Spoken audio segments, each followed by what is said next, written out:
Olá! Começa agora mais um IASP Diálogos, o podcast do Instituto dos Advogados de São Paulo. E hoje tenho a satisfação de apresentar um programa sobre bioética e direito. A bioética não é um assunto ou ramo apenas da medicina. Interdisciplinar está de mãos dadas com o direito, para garantir a vida e a saúde em âmbitos individuais e coletivos. Com o avanço da biotecnologia, qual é o panorama brasileiro do biodireito atualmente? Temos uma legislação que atenda e garanta que as práticas da biologia e da medicina respeitem valores e direitos humanos? Qual o cenário contemporâneo sobre assuntos tão delicados como reprodução assistida, aborto e eutanásia? Para conversar com a gente, duas grandes presidentes de comissões do Instituto, as professoras Maria Garcia e Débora Gozzo. A professora Maria Garcia, que coordena a Comissão de Biodireito, Bioética e Biopolítica do IASP, tem um vasto currículo, sendo docente da PUC São Paulo e da Unify, além de membro do Comitê de Ética do Hospital das Clínicas da Faculdade de Medicina da Universidade de São Paulo. A professora Débora Gozzo é presidente da Comissão sobre Direitos Fundamentais do IASP e pós-doutora pelo Max Planck Institute de Hamburgo, da Alemanha, além de professora titular de Direito Civil e do mestrado em Ciências do Envelhecimento da Universidade São Judas Tadeu.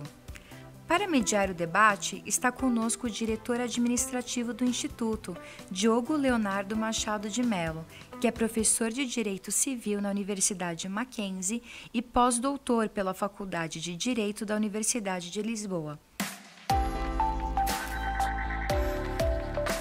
IASP Diálogos, o podcast do Instituto dos Advogados de São Paulo. Olá a todos e todas, eu sou Naná de Souza, este é o IASP Diálogos.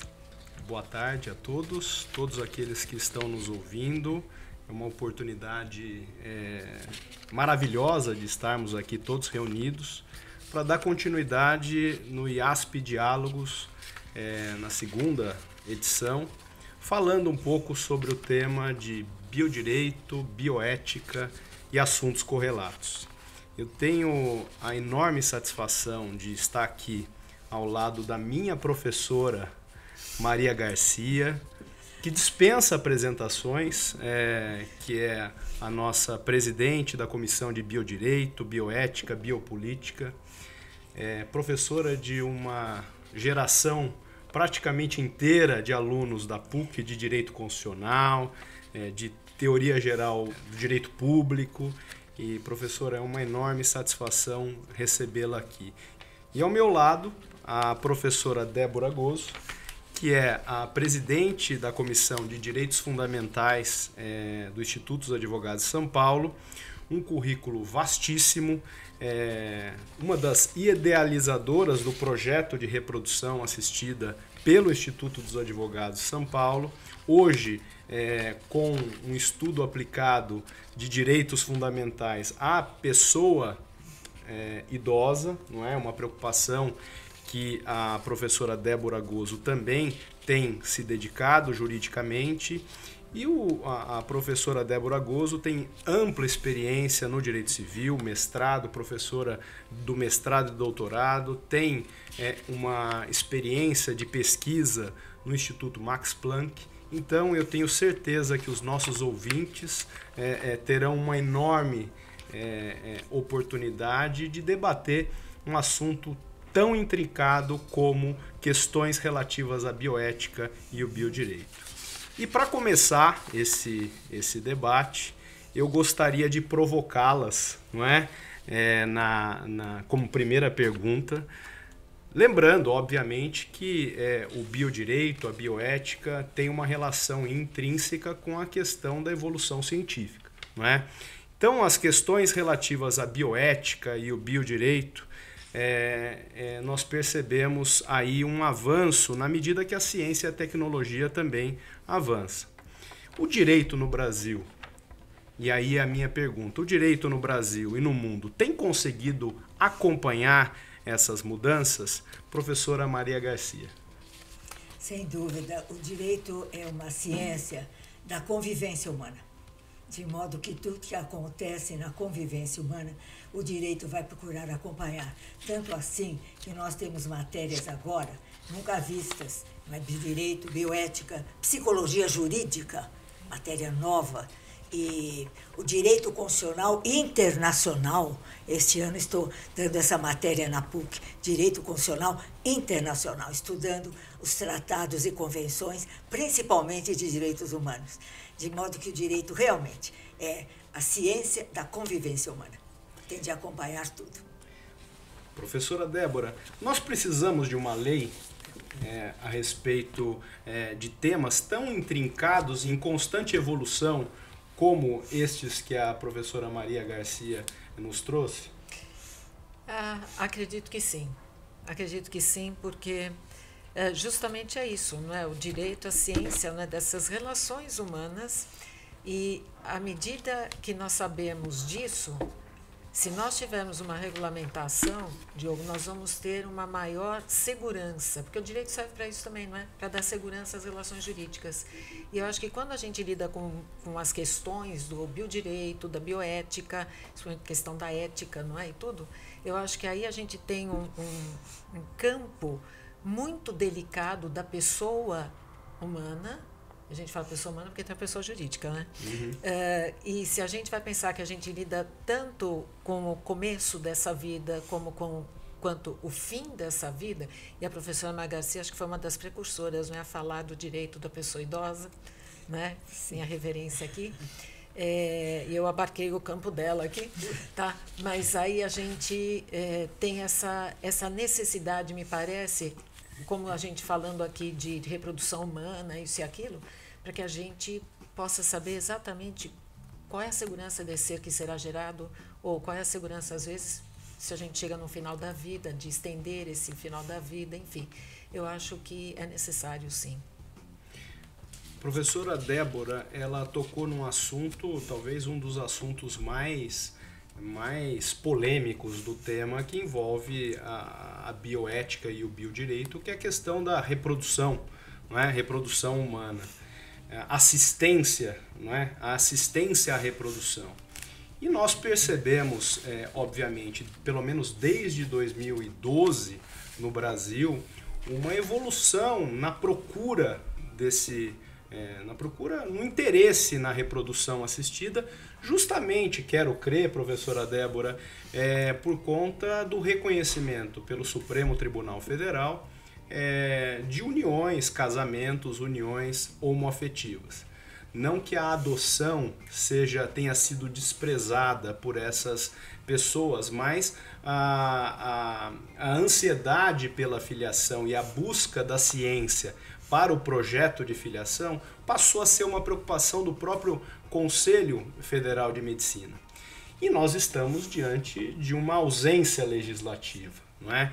Então, a pergunta que eu faço, professora Maria Garcia, para a senhora, na questão da reprodução, não é? Nós não temos legislação a respeito da reprodução assistida, não é? Temos resoluções do Conselho Federal de Medicina desde 2012 para tentar suprir esta dificuldade, não é? Pelo menos regulamentar do ponto de vista ético o que seria viável fazer nessa assistência à reprodução.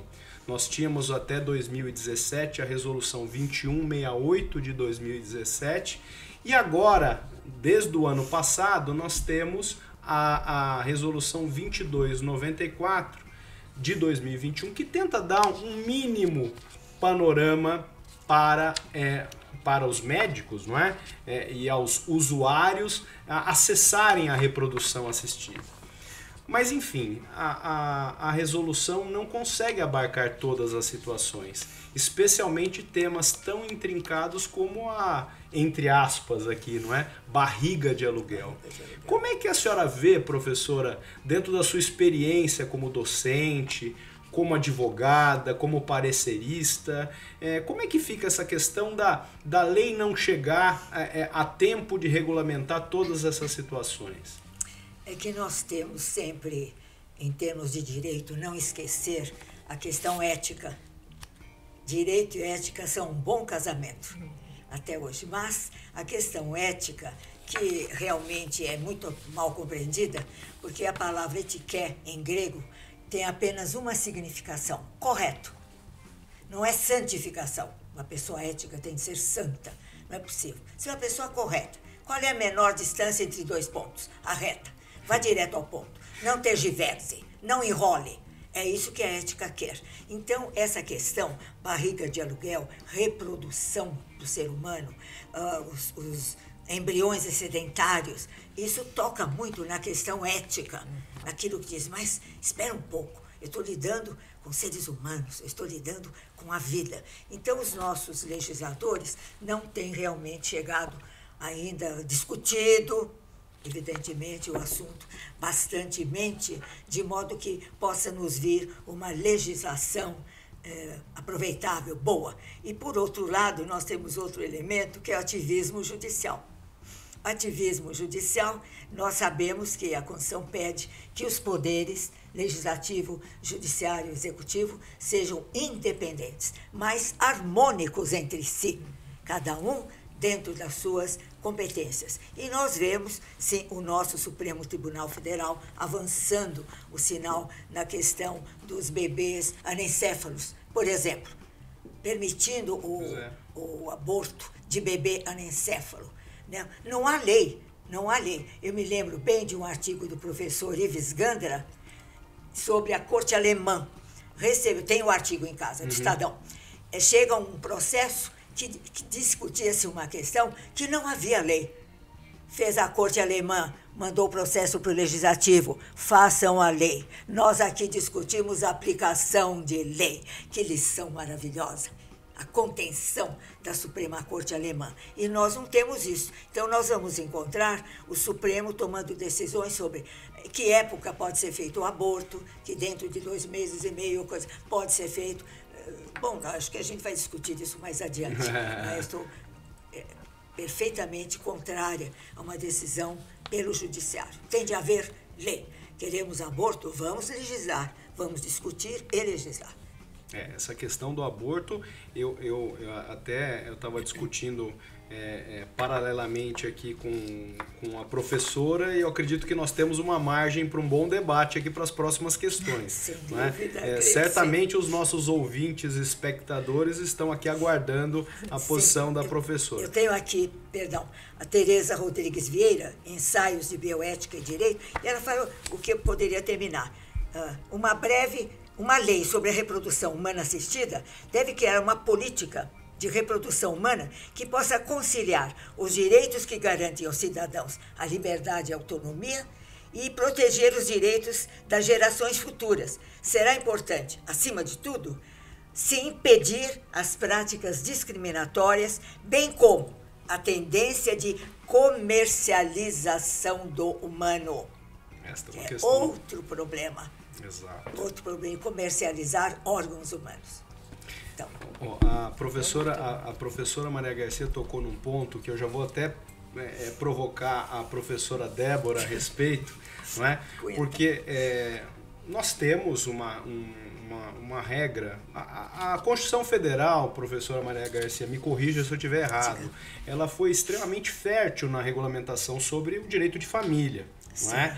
Agora, em relação ao planejamento familiar, não é? Muitos falam que não que o Brasil, às vezes não dizer nada é dizer muito. O Brasil adotou a questão da neutralidade em relação ao planejamento familiar, não como política de Estado. Falou, olha, os membros da família são suficientemente livres para regulamentar e ordenar o seu planejamento, o seu projeto de filiação. Só que, a partir de 2012, como eu disse aqui, com o reconhecimento de uniões as mais diversas possíveis, houve um incremento enorme de procura, não é? E as resoluções, professora Débora, eu gostaria de ouvi-la a respeito, as resoluções desde 2012 do Conselho Federal de Medicina, tentando, professora Maria Garcia, regulamentar uma pauta ética, não é? De certa maneira começou a pautar questões extremamente intrincadas, como, por exemplo, doações de material genético, questões envolvendo diagnósticos de embriões pré-implantacionais e quase chegando à questão de uma manipulação para a elaboração de seres ótimos, não é? Que do ponto de vista ético, isso, de certa maneira, poderia gerar uma baita de uma polêmica. Só que, para muitos, nós temos a Constituição, e já seria suficiente. E esta questão, professora Débora, o que a senhora acha a respeito da legislação sobre esses assuntos? Legislação não, resoluções, né? Essas regulamentações do Conselho Federal de Medicina, pautando temas extremamente intrincados como esse. O que a senhora acha a respeito disso? Um absurdo. Simples assim, porque obviamente que essas resoluções têm o objetivo de direcionar a prática do médico, não é? Do profissional que está lidando com essa reprodução humana. Mas eles também às vezes se sentem um pouco perdidos, porque a liberdade que se tem também pela falta de legislação, ela é muito grande. E talvez me interesse, como profissional da área da saúde, poder ir cada vez indo mais e mais, como nessa última resolução, na penúltima também, em que eles já falavam do quê? Do óvulo compartilhado. Então, assim, não, é tudo gratuito. Não tem almoço grátis. Então, a partir do momento que ele vira e diz assim, olha, o seu óvulo é muito bom, mas você não tem mais como continuar pagando. Então, vamos dividir, você doa os seus óvulos para uma outra paciente, a outra paciente paga, e vamos levando. Só que de repente eu não queria ter um óvulo meu sendo usado por uma outra pessoa para que ela tenha um filho meu, porque o filho geneticamente é meu. Então eu acho que é assim, nós precisamos efetivamente não ter só uma regulamentação que seja para o médico. Absurdo maior ainda é o judiciário aplicar as resoluções do Conselho Federal de Medicina como se fossem norma jurídica. Não são. Nós não estamos falando aqui de uma lei que regulamenta. E parece que brasileiro ele fica assim muito, mas é assim, então é assado. E a gente vai indo meio que assim no pé da valsa, não é? Como se fosse tudo normal. Não é tudo assim normal. Como você mesmo falou, nós estamos lidando com gente, nós estamos lidando com a formação de uma pessoa. Então, eu, por exemplo, já escrevi sobre isso, a questão de um diagnóstico pré-implantacional que sirva para nós praticarmos uma nova forma de eugenia. Então é assim, você é um deficiente de qualquer tipo que seja, então nós precisamos abortar você. Então, ao mesmo tempo que nós queremos ser uma sociedade inclusiva, nós acabamos, por meio das questões da medicina, da biotecnologia, conseguindo, de repente, tirar, não é, da frente aquele que não é igual. Então, eu fico me perguntando onde que a gente quer chegar, não é? Essa nova resolução, ela traz, eu acho que uma série de problemas, mas ela também trouxe alguns que muita gente da área do direito à saúde, que lida principalmente com médicos e tudo, vai achar que eu não estou falando direito. Mas é assim, a partir do momento que o Conselho também regulamenta que você só pode fecundar 8 óvulos, então ele dá aqui já uma nova orientação, porque antes você podia fazer quantos fossem, agora uma coisa é congelar o óvulo, outra coisa é congelar o sêmen, outra coisa é eu congelar um embrião, certo? Porque um embrião é o começo de uma vida humana. Então, em 85 eu escrevi um artigo que não foi publicado, tá? Sobre direito à vida do embrião congelado. 85. Né? Quer dizer, naquela época falaram assim para mim, você tem de publicar isso aí, porque ninguém está falando isso. Para você depois. Então, mas eu ainda preciso rever, mas naquela época eu escrevi sobre transplante de glândulas gônadas, porque são materiais genéticos, não é? E que a gente precisa ter a gente precisa ter uma lei. Os outros países têm, o Brasil está ficando muito atrasado em termos de América Latina até. Não é? Eu posso ser a favor ou contra o que está numa resolução, ou numa lei, melhor dizendo, da Argentina, do Uruguai, mas pelo menos eles têm uma lei. Se a lei não é boa, pelo menos houve uma tentativa e a gente vai lá e vai tentar mudar aquilo que precisa ser mudado. Mas continuarmos ser regidos pelas normas do Conselho Federal de Medicina, como eu disse no começo, eu acho um verdadeiro absurdo. Não é norma jurídica, não é lei. Eu posso fazer uma pergunta? Desculpa, professor. Isso é uma visão leiga mesmo. Por que essas leis não são aprovadas. Aprovadas. Qual que é o empecilho? Eu tenho uma teoria que é lobby. Tudo é baseado em dinheiro, não é? E não vale a pena, às vezes, você ter esse tipo de questionamento, não, de questão que dá muito dinheiro, porque a reprodução humana assistida é um procedimento caro. O SUS provê, mas para quem tem realmente uma chance de ficar grávida. Então, às vezes, a pessoa comenta assim para mim, nossa, mas eu estou lá no fim da fila, já faz 4 anos que eu estou, porque essa pessoa não vai nem conseguir chegar lá. É um procedimento caro, então eles não vão chegar a gastar esse dinheiro com quem não tenha uma boa, vamos dizer assim, condição de repente, engravidar efetivamente. Então, não adianta, né? Como eu disse, não tem almoço grátis, e aqui também não tem, porque é muito dinheiro que está envolvido, é a indústria farmacêutica, são médicos, enfim, muita coisa que não acontece, porque são tantos os projetos que se tem. Aqui a gente tem um anteprojeto do IASP, e nada vai para frente, é impossível que nada vá para frente. Então, acho que é um pouco isso. Professora, fique à vontade. Concordo plenamente, mas eu acrescento um outro elemento. O nosso legislativo, uma boa parte não tem qualidade para conhecer os assuntos e para elaborar leis. Me perdoem. Não é? Nós tivemos aquele caso daquele palhaço que foi eleito, né? Como é o nome dele? Tiririca. Democraticamente é lindo que um palhaço seja eleito. Ele pode ser. Eu tive um aluno de pós-graduação cuja profissão é palhaço. Não vou dar o nome dele, a profissão. Um amor de aluno, estudioso, formidável. A profissão dele é palhaço, por incrível que pareça. Ele gosta disso, trabalha em circos e tal. Mas ele foi estudar. Então ele tem conhecimento, é o palhaço que pode ser deputado federal. Pode ser. Então, eu acredito, até uma vez chutei uma ideia de que todo recém-eleito deva fazer um curso de direito, 1 ano, lá no Congresso Nacional, porque é impossível a pessoa elaborar leis sem ter a mínima condição do que se trata o mundo do direito, a convivência humana. E acrescentando a professora, eu faço parte do Comitê de Bioética do HC, do Hospital das Clínicas, há muitos anos. Casos interessantíssimos que têm vindo. Mas o que se nota é realmente falta de conhecimento da ética. Tinha de ter uma matéria rigorosa e efetiva na Faculdade de Medicina, que é ética médica, ou a bioética. Devia ser obrigatória. E de vez em quando a gente vai dar algumas aulas lá sobre direitos humanos, e os meninos ficam com aquela carinha, né, de falar de direitos humanos. E uma aula que eu dei lá, eu comecei assim, para os estudantes de medicina, aqui da USP, comecei a aula assim, olha, aqui vocês são jovens profundamente acarinhados pela instituição. O nosso primeiro objetivo são vocês. A nossa primeira preocupação são vocês. E depois a instituição. Agora, lá fora, se vocês sofrerem um acidente ou tal, vocês são qualquer pessoa. Aí vocês vão saber o que são direitos humanos.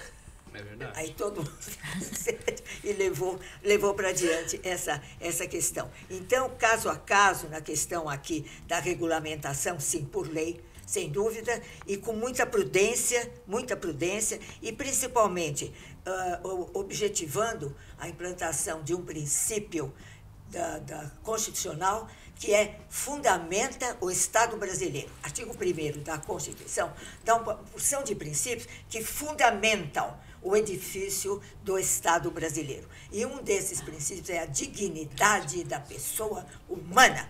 O morador de rua tem dignidade? Sim. Ah, mas ele é mal cheiroso, ele é mal criado, mas ele é um ser humano. Ele tem uma dignidade própria dele que ninguém lhe dá, nem a Constituição. Ele tem.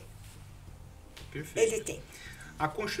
De certa maneira, não que eu esteja discordando da posição da professora Débora, obviamente que a legislação ela nos traz um certo conforto, não é? Obviamente.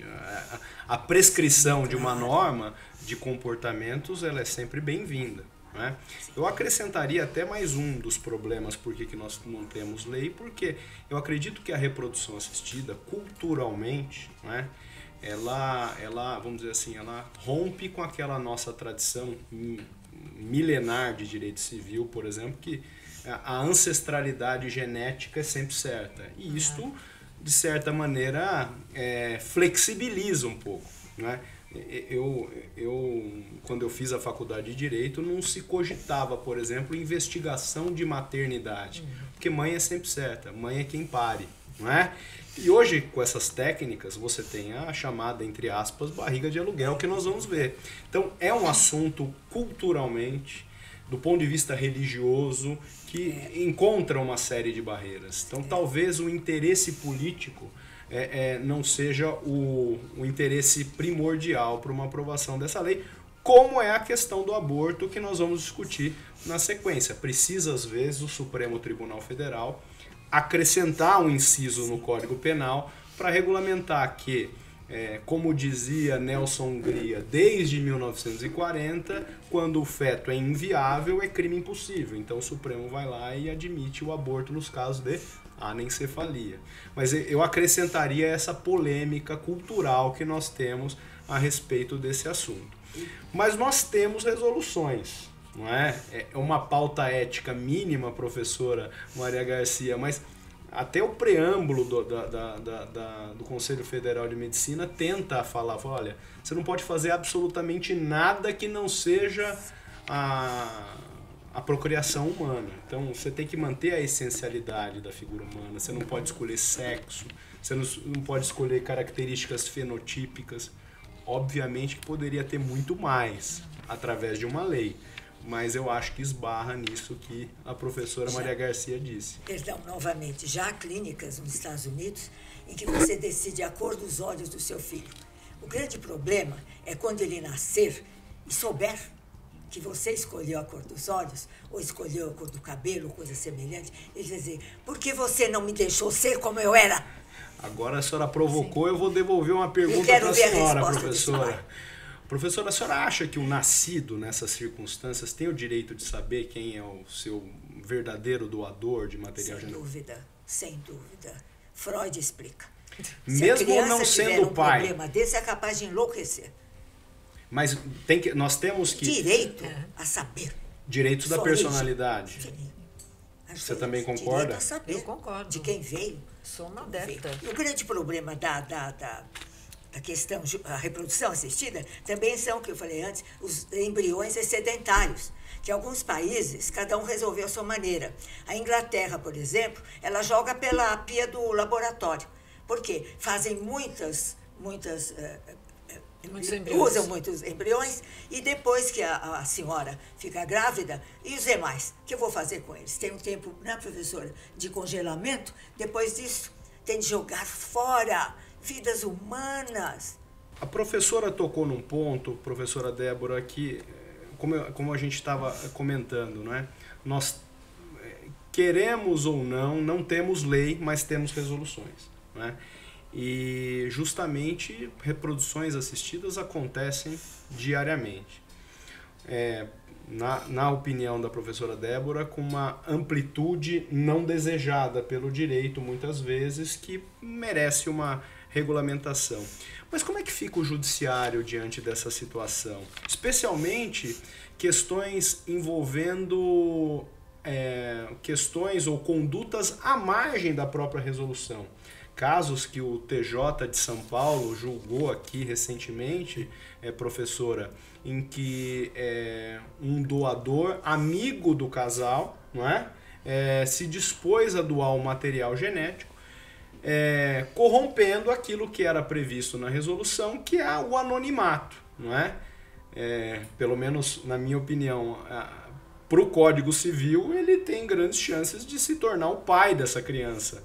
Mas como é que fica essa situação, professora Débora? Queria ouvi-la. Olha, resolvendo pelo campo do direito de família, ele pode até querer ser o pai da criança, porque biologicamente ele é. Agora, ele não pode, está lá no artigo 1513 do Código Civil, ele não pode se imiscuir nas questões desse núcleo familiar, justamente para que a gente tenha estabilidade nessa relação.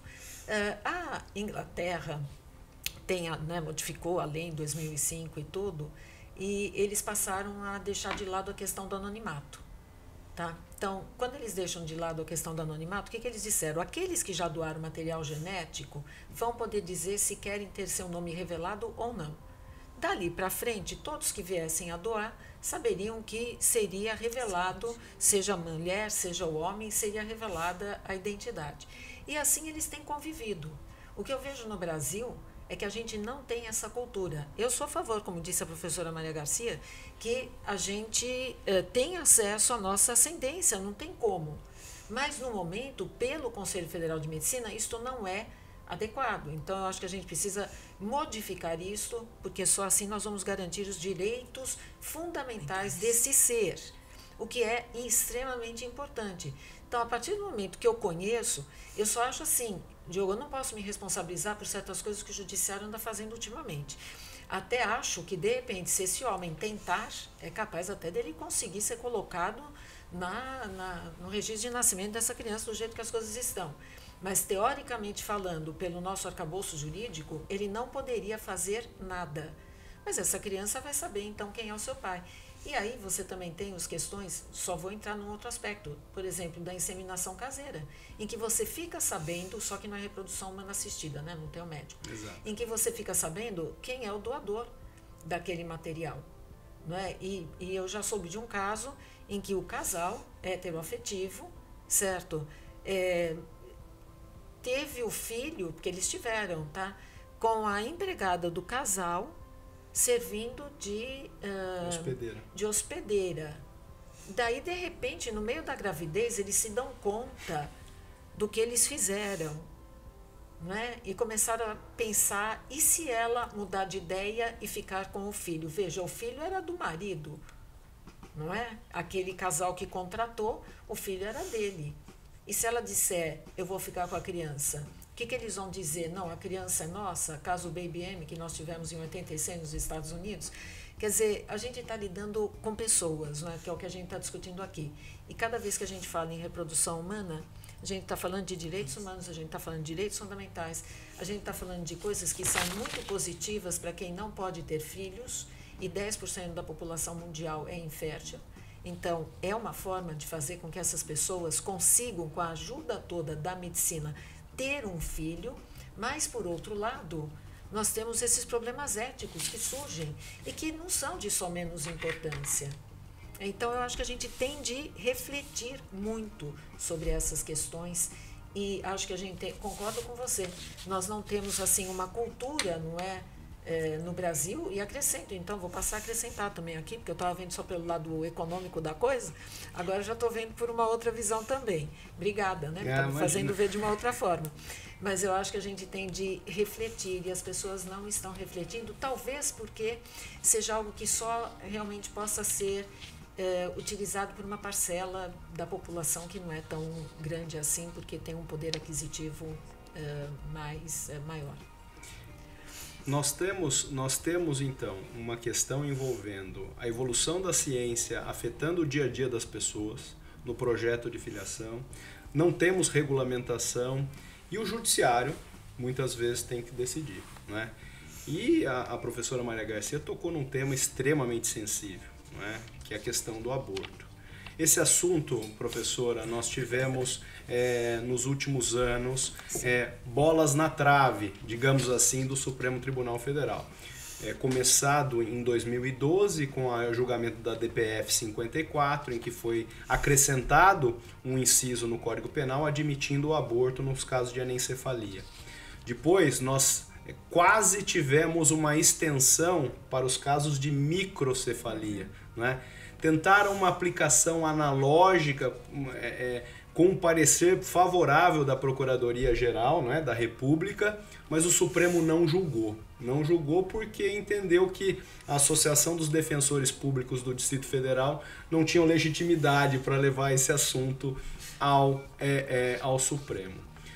E nós tivemos, no período de pandemia, algumas resoluções do Ministério da Saúde a respeito de embaraços criados a mulheres violentadas contra a sua dignidade sexual, criando embaraços para que elas eventualmente praticassem o aborto, algo que não se discutia desde 1940, professora Maria Garcia. Pois não. Chegou a hora do Supremo se pronunciar a respeito mesmo diante de um projeto de Código Penal parado no Congresso Nacional para ser regulamentado?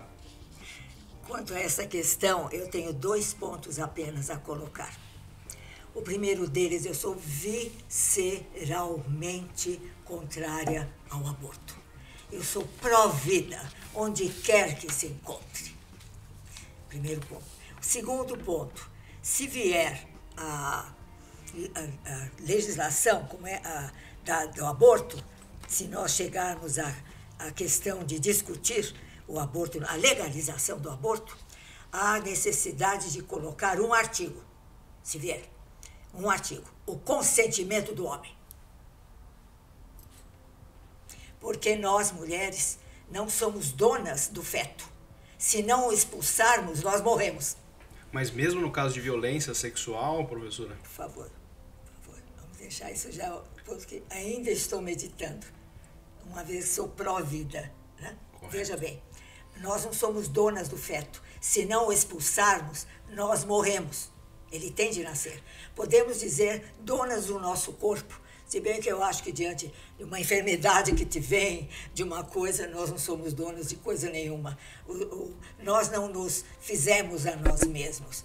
Deixa para lá, isso é filosofia. Mas então, a questão do consentimento do homem. Porque pode ser que ele queira ser pai. É preciso 2 para dançar um tango. De acordo? Então, sem o homem, não há gravidez. Agora, a mulher decidir, sem o consentimento do homem, se ele não consentir, ela vai ter de ter o bebê e toma, que o filho é seu.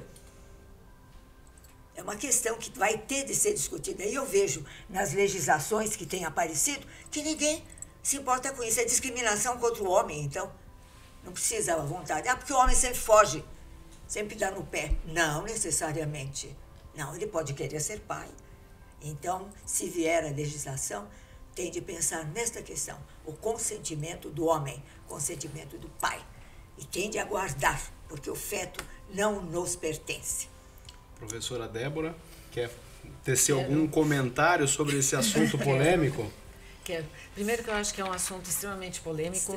Extremamente polêmico. E quando eu me vejo numa situação dessas, eu deixo uma coisa muito clara. Eu, Débora Gozzo, sou contra o aborto. Eu, Débora Gozzo. Mas eu acho que eu não posso impor a minha forma de pensar à sociedade. Então, eu acho que é uma questão também de política pública. Quando você pergunta a questão do estupro e tudo, eu tenho uma posição, sim. Eu me imagino, de repente, quantas mulheres não sofrem violência, certo? Eu não sei, nunca estive, graças a Deus, numa situação dessas, não é? Mas eu acho que aquela mulher que tem o direito, inclusive, não é, de abortar esse feto, ela tem de ter esse direito. Professora Maria Garcia, com todo o respeito e admiração que eu lhe tenho, sem consentimento do homem, eu vou dizer uma coisa, eu vou ser a favor de a mulher ser presa, como ela tem sido, quando ela pratica um aborto, quando o homem, como a senhora mesma disse, ela não fez esse filho sozinha, também for responsabilizado com ela, porque os únicos que são responsabilizados são a mulher e o médico. Ele está fora. Então, eu disse, a hora, e tenho falado isso nas minhas aulas de personalidade e tudo, a hora em que o homem for responsabilizado juntamente com ela, aí sim eu vou dizer, sou contra o aborto. Mas enquanto for ela sozinha, porque é ela que fica grávida, não é? A ter de arcar com esta situação, e que situação, quando a gente se vê numa situação de um crime desses, que eu acho assim, uma violência que eu fico até mal só de pensar numa coisa dessas, e conheço quem foi estuprado, quem ficou grávida, essas coisas todas, e que o judiciário às vezes tem, como foi esse caso dessa menina em Santa Catarina, não dá para imaginar, não é? O corpo de uma menina, ele não é apropriado para uma gravidez. E o judiciário tem sempre feito isso. Então, eu acho que nós precisamos também fazer uma distinção. E desde 1889, nós temos uma separação de Estado e Igreja. Qualquer crença que seja, não é? Igreja católica, luterana, seja qual for, certo? Uma coisa é, qual é a minha visão religiosa? Então, na minha visão religiosa, eu digo assim, eu não posso fazer um aborto, então eu não vou fazer um aborto. Mas, de repente, certo? Uma outra pessoa pode não ter a mesma religião que eu, pode não ter religião alguma e querer fazer. A responsabilidade é dela, não é minha. Compreendo. Por favor, Pois não, professora. A professora tem inteira razão, é uma questão cultural. Na verdade, nós não temos nas nossas escolas estudo de sexualidade. Exato. Os meninos e meninas aprendemos as coisas por cochichos. Por diz que é assim, porque diz que é assado. Isso tem que ser ensinado assim, numa linguagem apropriada, o que é homem, o que é mulher, o que resulta, o que não resulta. Como? Não podemos simplesmente, a pessoa se diz, o homem brasileiro é assim, ele dá no pé. Não, é uma questão educacional. A gente só muda a cultura com o acesso ao conhecimento, que é a educação. Se o menino e a menina, 9, 10, 11, 12 anos de idade, já conhece o que é sexualidade, o que é o corpo humano, por que existe, por que não existe, certamente vou encarar isso com mais responsabilidade. Então, é uma questão cultural. A professora tem inteira razão e tem de ser cuidado, professora, a falta desse ensinamento nas escolas. Sexualidade. Professora, olha, teve um caso no Uruguai. O Uruguai teve uma lei, não é? Liberando a questão do aborto e tudo. Tem. Então, tem a lei. E eu fiquei sabendo por uma colega do Uruguai que teve uma moça que quis fazer o aborto e havia necessidade do consentimento do homem, tá? E ele disse que ele não dava o consentimento. Ela ficou grávida, porque tinha ficado grávida, levou essa gravidez adiante e na hora do bebê nascer, ela ia entregar para ele onde ele estava. Então, a gente também precisa tomar muito cuidado com isso, porque, de repente, ele vai dar no pé de qualquer jeito, né? Minha avó, que teria 120 anos agora, virava e falava assim, o problema fica com a moça. Porque, isso não é? O homem, ela fazia assim, ele faz assim no paletó e ele está limpo. Ela dizia na sua sabedoria, não é?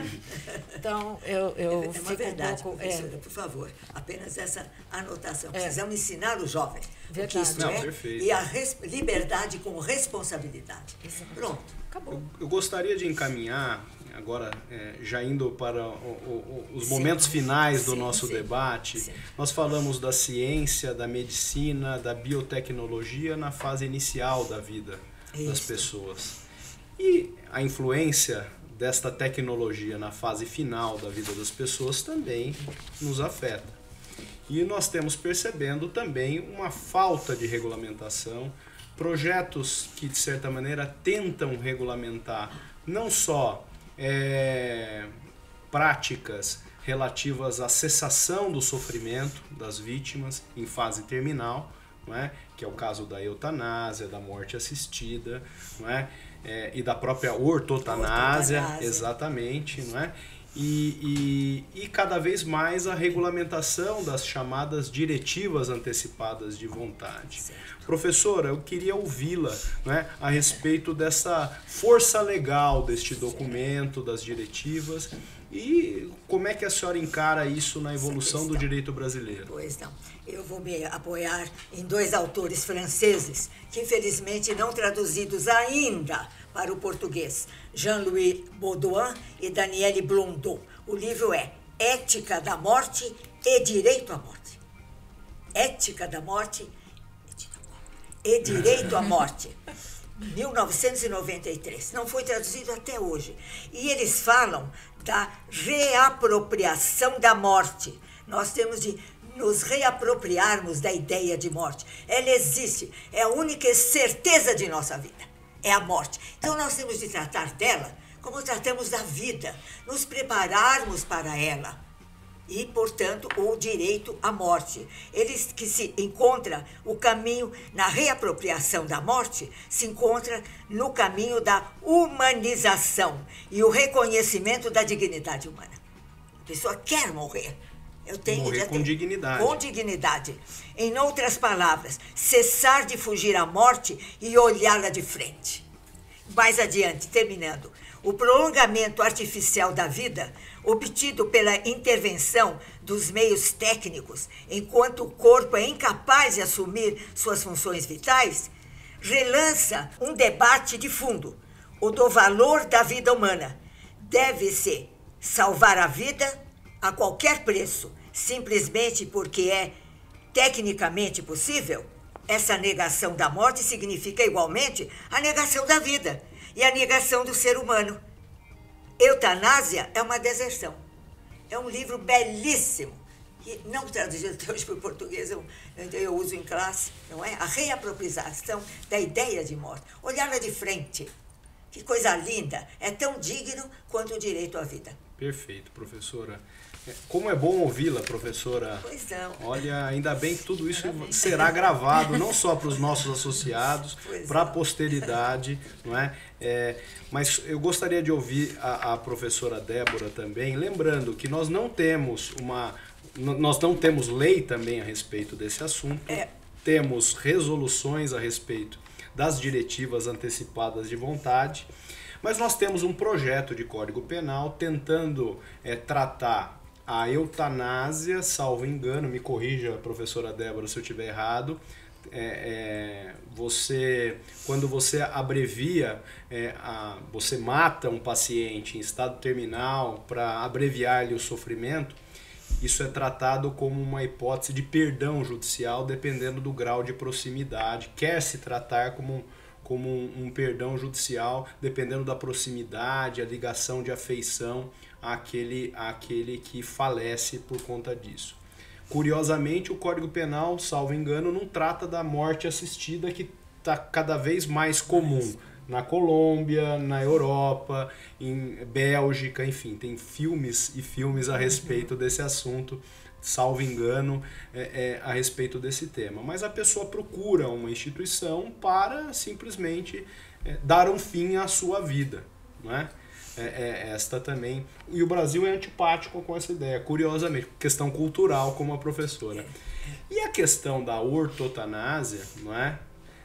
Que é justamente a cessação de esforços terapêuticos inúteis, obstinados, pensando sempre no princípio caro ao biodireito, que é a beneficência. Não é? Falou, por que eu vou continuar esse tratamento se ele efetivamente não quer, não é? Aí a professora Débora pode falar um pouco a respeito desse assunto para a gente também, e eventualmente ele tenha manifestado uma vontade. Professora Débora, o que a senhora acha a respeito desse assunto? Eu acho que é importante, como disse a professora Maria Garcia, gostei disso, reapropriação da morte, não é? Porque parece que quanto mais a medicina avança, a biotecnologia avança, mais eles empurram a gente para frente, não é? Mas às vezes a qualidade de vida não vem junto. Então, se você tem uma vida prolongada, mas sem qualidade de vida, o que é uma vida digna? Eu acho que já começa por aí. E na própria Constituição, lá no artigo 6º, não é, dos direitos sociais fundamentais, vem ali toda a estrutura de como ter essa vida digna. E está lá o direito à vida também, não é? Então, eu vejo assim, Diogo, que nós precisamos encarar de frente o fim da vida. Nós não estamos fazendo isso. Eu tenho procurado Instagramer, né?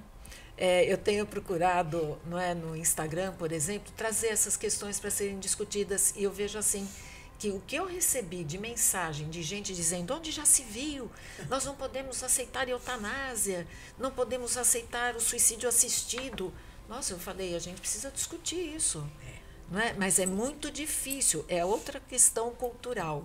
E aí, quando você começa a estudar a morte, eu falei que daqui a pouco vão achar que eu sou a morte, né? De tanto que eu fico pensando nessas coisas. Não, porque tem de refletir. A única coisa certa da vida, como disse a professora Maria Garcia, é que nós vamos morrer, nós somos finitos.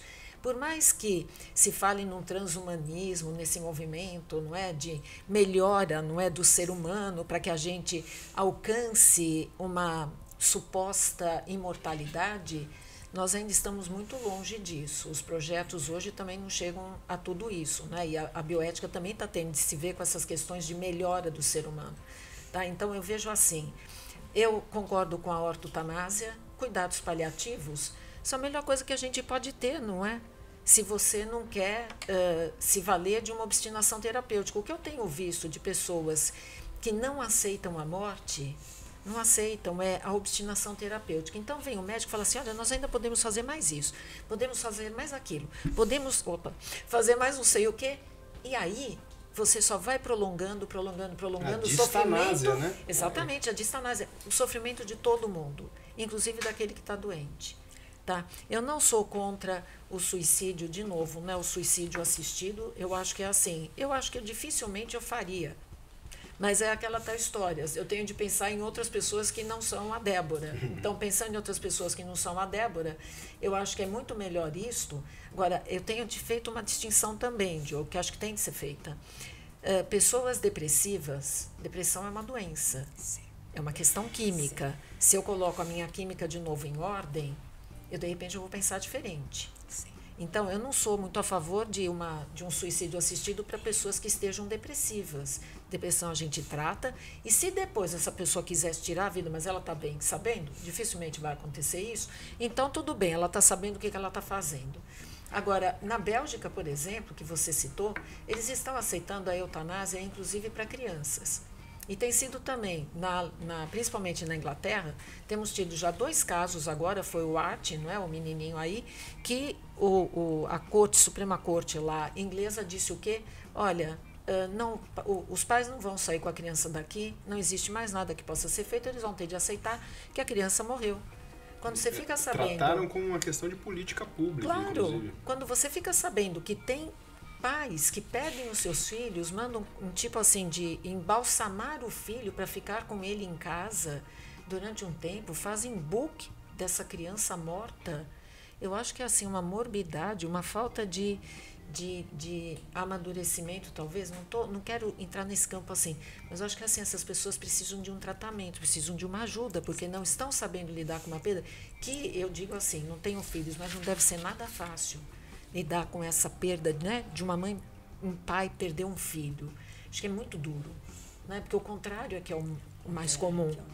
Agora, né, então eu consigo entender, mas vendo pelo lado jurídico, tá, eu acho que nós precisamos ter uma discussão sobre todos esses casos que nós estamos tratando aqui. São questões tão importantes para a nossa vida, para a vida de cada um de nós, e nós estamos sempre colocando para baixo do tapete, e quando a coisa pega, e as diretivas, você perguntou, elas têm efetividade? Eu acho que tem de ter. Mas quantas pessoas, eu já soube de alguns casos, que a pessoa deixou ali o que queria, por exemplo, não queria ser entubado. E a família, na hora que teve de decidir, falou... Não quero nem saber que ele falou que não queria ser entubado. Vou mandar entubar. Porém, qual é o respeito? Eu falo em caso seguinte, vocês tomem cuidado com o que vocês falarem, porque eu vou cumprir. Né? Porque eu acho que é uma questão de respeito. Você não está falando que é isso que você quer? Desde que seja legalmente aceito, vamos cumprir. Há uma discussão, só para finalizar, uma discussão no judiciário em São Paulo sobre uma discussão sobre indignidade de familiares que não cumpriram as diretivas, né, antecipadas, justamente tendo com essa abordagem sobre entubar ou não. Né? Quero fazer uma ressalva, por favor. Como uma professora, eu sou contra o suicídio. Suicídio. Como nós não nos damos a vida, nós não temos direito de tirá-la. Estou falando quando realmente é puro sofrimento. Não há mais nada a fazer. Aquele corpo já não aguenta mais. E a medicina vai. Então, né, professora? Obstinação. Nesse sentido, de acordo? Suicídio é outra coisa à parte, a pessoa está bem. E cuidado com a pessoa que tem problemas, depressão. Porque aí a coisa tem que ser... Saúde mental. Né? Saúde mental. Professora Maria Garcia, a senhora não imagina a honra que eu tive aqui de participar desse debate com a senhora. O mesmo, a minha amiga e professora Débora Gozo. Eu fico feliz porque o Instituto, mais uma vez, cumpre a sua missão institucional de divulgar temas polêmicos a partir, obviamente, da visão de 2 grandes estudiosas do nosso corpo associativo. Eu queria passar, então, a palavra a vocês para as últimas considerações, palavras finais, começando com a professora Maria Garcia. Muito grata, sem dúvida, eu cumprimento o IASP por trazer à discussão esses assuntos, o que não é feito. Não se discute lá fora esse tipo de coisa numa emissora, enfim. E então é tão importante que as pessoas se definam, as pessoas pensem, não é? Que a morte é certa, que a velhice é uma coisa maravilhosa, como diz o nosso filósofo, chegar à velhice é uma maravilha, e a velhice é tão mal vista na sociedade brasileira, tão mal vista, né? É um privilégio. diz o Michel, chegar à velhice. De modo que esses assuntos, vida, morte, eu só tenho a cumprimentar e agradecer profundamente a oportunidade de trazer as ideias para cá. Muito obrigada. Eu também agradeço muito ao IASP, agradeço a sua condução, Sim. Diogo. Poxa. E a Naná, que nos acompanhou aqui, e dizer que foi uma honra enorme. Isso. Pela primeira vez nós compartilhamos de um espaço juntas, não é? E foi assim, eu digo, conversar com a professora Maria Garcia é sempre um aprendizado muito grande. Obrigada. E eu fiquei aqui muito honrada também. E acho que, como falaram, o IASP realmente cumpriu um papel hoje aqui extremamente importante, porque parece que falar de vida, falar de morte são assuntos de só menos importância. E não são, porque é o nosso dia a dia. Não é? As nossas questões de saúde, está aí um outro tópico, né, para ser tratado, né? As questões de saúde, direito à saúde que nós temos para manter a nossa vida. Então, só tenho a agradecer por essa oportunidade de falar sobre temas que são tão caros. As ideias, vida e morte, estão aqui. Freud explica. Não saem daqui. Então, é bom discuti-las profundamente, refletir, com toda, né, a lealdade, com toda a franqueza. Exato. Parabéns a todos. Obrigado pela presença de vocês. Nós que agradecemos.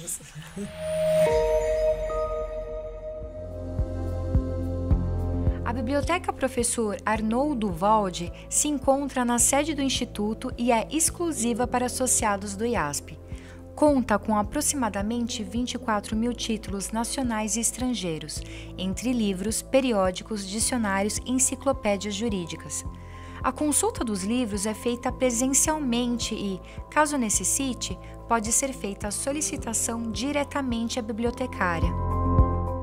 Acesse nosso site www.iasp.org.br.